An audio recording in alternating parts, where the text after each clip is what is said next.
আসসালামু আলাইকুম সবাইকে।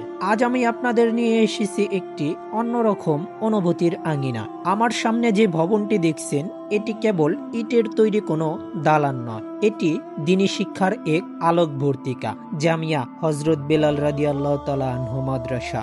সচরাচর আমরা দেখি সমাজের সামর্থ্যবান মানুষরা মাদ্রাসার এতিম শিশুদের ইফতার করান, কিন্তু আজ এখানে যা দেখলাম তা দেখে আমি শুধু অবাক হইনি, অভিভূত হয়েছি।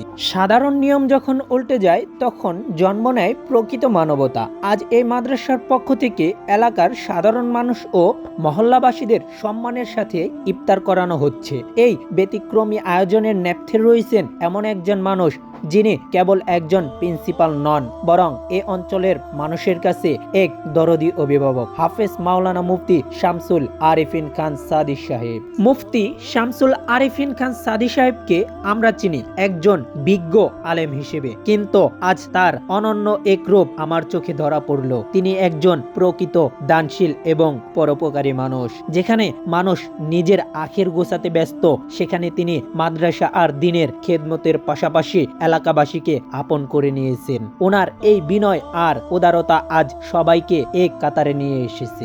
শুধু সাধারণ মানুষই নন, আজকের এই দস্তরখানে সামিল হয়েছেন দেশ বরণ্যে আলেমোলামারাও। গুণীজনদের কদর করা এবং মেহমানদারির যে সুন্নতি আদর্শ এই মাদ্রাসায় দেখলাম, তা সত্যিই বিরল। আলেমদের এই মিলন মেলা আর সাধারণ মানুষের মুখে হাসি মুখ, সব মিলিয়ে জামিয়া হযরত বেলাল রাদিয়াল্লাহু তাআলা আনহু মাদ্রাসা আজ এক টুকরো জান্নাতের বাগানে পরিণত হয়েছে।